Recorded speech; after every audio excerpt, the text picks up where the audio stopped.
Yo, yo, yo, yo, yo, yo, yo. It's Mr. G coming at you here with a video on rate of change. Hope everybody's doing all right. Let's get straight to it. So, we are going to be talking about the rate of change. Now, rate of change, this is the big one that we need to write down in our notes somewhere, wherever you can, is that rate of change is the change in y over the change in x. Okay, change in y divided by change in x. It will almost always be written as a fraction. So you will see rate of change written as like 2 over 5. You might see it written as just 5 because that means the change in y was 5 and the change in x was 1. So we can always write rate of change as a fraction. We will almost always see it as a fraction. Sometimes you'll see it as a decimal, but that is very rare. Okay, so it's almost always a fraction, and if it's a whole number, we're going to write it as a fraction with a 1 in the denominator. Okay, so the rate of change, we're just comparing how two quantities change with each other. Okay, so we're comparing how two quantities change with each other. So for example, I have this table right here, and this table is showing me the change in the amount of time in seconds versus the change in something's height. Okay, so it looks like something is going up in the air, so maybe this is just the flight of a bird going straight up. Maybe this is the flight of, I don't know, a helicopter, which probably go faster than this, but still. It is something, time is passing by and something is, height is changing. Okay, so what we want to do is we want to find out what this rate of change is by finding the change in y and the change in x. Oops, sorry, I had a little spaz there. So one thing I want you to always remember is when we ever have a table, the left side is always x, the right side is always y. So that means this time represents my x value, this height represents my y value. So if I wanted to find the rate of change of this particular table, of this particular, well, let's just say it's a bird that's started on a rock and then started flying up in the air. And we're looking at its height over a period of time. So if I want to find the rate of change of this bird's flight, I would find the change in y over the change in x. So what I'm looking for is how much is y changing from here to here. It is going up 4. But what we want to do is we want to see what the change in y over change in x is multiple times. Okay? Because that's going to determine if it's a constant rate of change, whether it's flying at the same rate, if it's changing its height per second for the same amount of time, or if it's actually flying at a different rate each time. So here's what I mean by that. Right now we're going up 4, we're going up 8, it changed up 8, and then it also went up 12 from here to here. So my rate of change in y, my change is 4, 8, and 12. That's fine. That's okay. Because then if I compare that, we want to compare that with the change in x. It went up 2, up 4, up 6. So what we're going to do is we're going to write these all as equivalent ratios as my change in y as my change over my change in x. So if I look at just this between the first x and between the first value set and then the second value, we're comparing the change in y over the change in x over just those two. So my change in y was 4, my change in x was 2. 4 divided by 2 is 2, or we can also write it as 2 over 1. Now let's look at the second set though. So now I'm going to look at what was my rate of change between 2 seconds and 6 seconds, also 14 feet and 22 feet. Well, the change in y was 8. The change in seconds was 4. 8 divided by 4 is 2 over 1. We get the same thing. That's good. That means so far we're at a constant rate of change, and it looks like my rate of change is going to be 2 over 1. But let's check this third point first before we determine that that's true or not. So my rate of change from the second from this point to this point was 22 to 34. That was up 12. And then it was up 6. 12 over 6 is 2 over 1. So 2 over 1 is constant because that means I have a constant rate of change. The reason why, I got the same rate of change each time. No matter what part of the table I'm looking at, my rate of change was 2 over 1. Okay, which means that this bird went up 2 feet every 1 second. Okay, so it's going up 2 feet per second.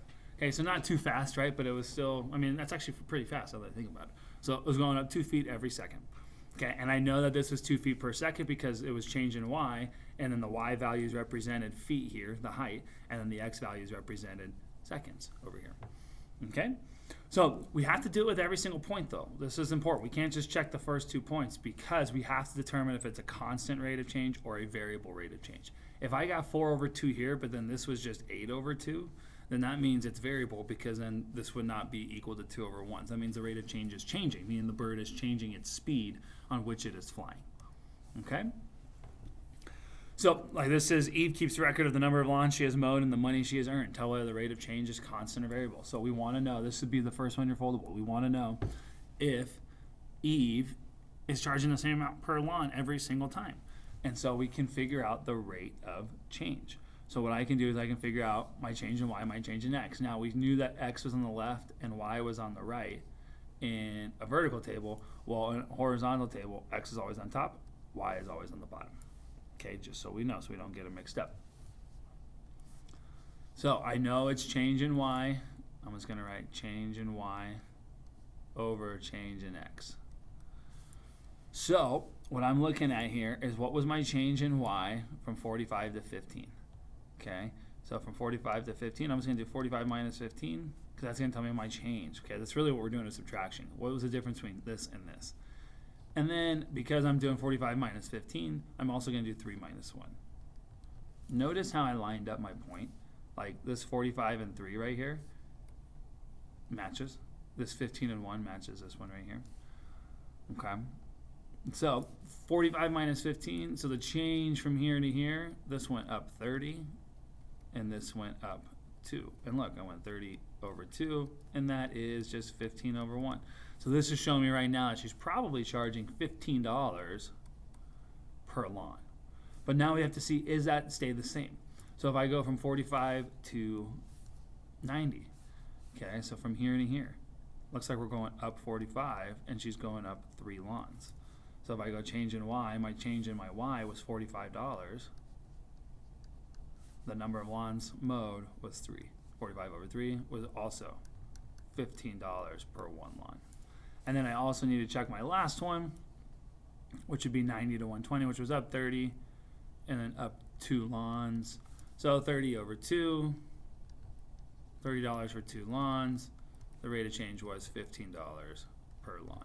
So that means it is a constant rate of change, and the rate of change was $15 per lawn. Okay? Now, try this one on your own, okay? So tell me what the rate of change is, and if it is constant or if it is variable. Then you can pause the video so you can try it and then come back. All right, so I got a joke for you real quick before we go over this one. What keeps a square in one place? What keeps a square in one place? Square roots. All right. Yes, square roots. Awesome. Now, so we have the height of a football after it is kicked. So again, we're dealing with height. We're dealing with the amount of seconds that have passed. This is the height of a football after it is kicked. So we want to know, is this a constant rate of change or variable, and what are the rates of change? So if we go from here to here, looks like we're going up 18. So when we go up 18, I'm going to write that in my numerator because this is my y value. This is my x value, change in y over change in x. So I went up 18. I went up 0.5. Okay, so I actually want to know what this is when it's 1 so I can have a pretty good idea of what this means. So I can do 18 divided by 0.5, or a trick is, because this is 1/2, if I double it, that would give me the 1 whole. So if I times this by 2, that's going to give me 36 over 1. So that means this football was traveling at a rate of 36 feet per 1 second in the beginning. Let's look and see if that continues. 18 to 31 is plus 13. 1/2 to 1.5 is plus 1. So I think we can see right now that there is no constant rate of change, because if I put my change in y over change in x, it's 13 feet over 1 second. So it looks like the football started to slow down. It looks like it started off really fast, going up really fast, and then it starts to slow down. And then if I look, it actually starts going down later on. So if I continue to go, my last rate of change was down 5 and was up 0.5. So that would be negative 5 over 0.5, which if I double that, that's really negative 10 feet per 1 second. So it is a variable rate of change, meaning the speed of this football is changing. Okay? All right. Now, let's take a look at what we call slope. So slope, please get this definition down. This is a very important one. Slope is the rate of change. Okay, but slope is rate of change just when it is a constant rate of change. We use the word slope to talk about rate of change. And really when we're talking about slope, we're talking about the rate of change as it looks like on a graph. So we're more specifically talking about rate of change on a graph when we're talking about the slope. Slope is the steepness of a line, is really what it is. So if we could hear about the ski slopes is we have the black diamonds, okay? We also have the blue squares, and we have the green circles. Now, if you've never been skiing, what these all represent is black diamond is difficult. This is like the hard stuff, okay? Blue squares is kind of medium, like it's like you're getting better, and then green circles are all for beginners, people who are just learning how to ski or snowboard, okay? These are all determined based on how steep the runs are. So if it's a black diamond, it's probably really, really steep slope, okay, where it's really, really steep. And you're like, oh man, okay, like it's going straight down, you're gonna go pretty fast. A blue square, not quite as steep. And then a green circle is pretty flat. So they're called the ski slopes because slope means the steepness of a line. And so we're gonna talk about the slope as it looks like on a graph. And so we're gonna find the rate of change of a graph. Well, we're gonna do it by just calling it slope and by just counting some points. Okay, so this is the formula for slope. I definitely want you to have all of this. M represents slope. Why do they use M for slope? I have no idea. Okay, couldn't tell you. But M represents slope in math language. Okay, so M represents slope. And what we do is we take our y2 and we subtract our y1. This is finding the change in y, and this is finding the change in x. If you look back, this is what we did here. Okay, when I found my change in y, I'm just doing my 45 minus my 15 to figure out, okay, well, how much did this change by? Well, it changed by 30. How much did 3 to 1 change by? Why did 3 minus 1? It changed by 2. So this y2 minus y1 is just taking the second y value, subtracting the first y value to find out that change in y. Taking the second x value, subtracting the first x value to find that change in x.